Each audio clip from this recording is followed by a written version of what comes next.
Hi, praise Lord. நான் pastor Roshan Shan பேசுகிறேன். என்ன முகம் தெரியலன்னு பார்க்குறீங்களா? One second. என்ன இப்போ தெரியுதா? அவ்வளவு தெரியலையா? இன்னைக்கு 6வது நாள் உபவாச ஜெபம். எல்லாமே ஆயத்தமாக காத்துட்ருக்கேன். பட் இந்த இடத்துல பவர் கட். சரியாக 6 மணிக்கு பவர் கட் ஆயிடுச்சு. நான் ஆண்டவர்கிட்ட ஜெபம் பண்ணிகிட்ருக்கேன். பட் இன்னைக்கு இந்த ஜெபத்தை ஒருவேளை நடத்த முடியாமல் போனாலும் இன்றைக்கு நடத்த வேண்டிய உபவாச ஜெபம் 6வது நாள் நாளை மாலை நிச்சயமாக நடத்தப்படும். எத்தனையோ பேர் இந்த 5 நாள் உபவாச ஜெபத்தின் மூலமாக நீங்கள் தேவனுடைய ஆசீர்வாதத்தை பெற்றுக்கொண்டீங்கன்னு விசுவாசிக்கிறேன். காரணம் என்னன்னா, நீங்கள் அனுப்புகிற ஒவ்வொரு சாட்சியும் தான் அதற்கு ஒரு அத்தாட்சியாக இருக்குது. என்னுடைய வாட்ஸ்அப்பில் உங்களுடைய பல பேருடைய சாட்சி வந்திருக்கு.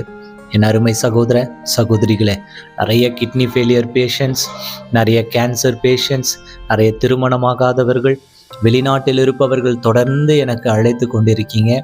உங்களுக்காக பாரப்பட்டு நான் ஜெபித்து கொண்டிருக்கிறேன்.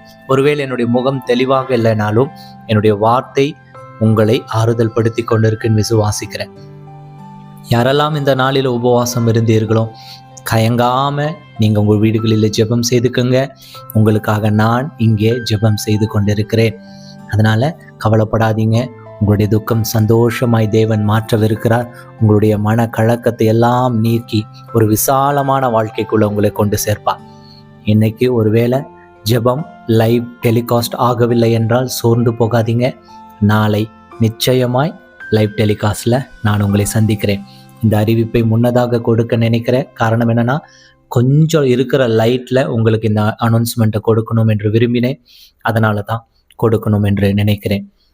தேவனுடைய பிள்ளைகள் ஒவ்வொருவரும் ஜெபத்தோட நாளைய தினத்தில் வந்து கலந்து கொள்ளுங்க. Very important announcement. நாளை மறுநாள் 14ஆம் தேதி கரமடையில் இருக்கிற நம்முடைய ஜெப மையத்தில் அற்புத சுகம் அளிக்கும் உபவாச ஜெபம் நடைபெறும். இந்த 7 நாள் எதற்காக நாம் உபவாசிக்கிறோமோ ஜெபிக்கிறோமோ அந்த காரியத்தை நீங்கள் நேரில் வந்து குடும்பமாய் வந்து பெற்றுக்கொள்ளும்படிக்காய் அன்புடன் அழைக்கிறேன். தேவன் தாமே உங்களை ஆசீர்வதிப்பாராக. God bless you. God bless you.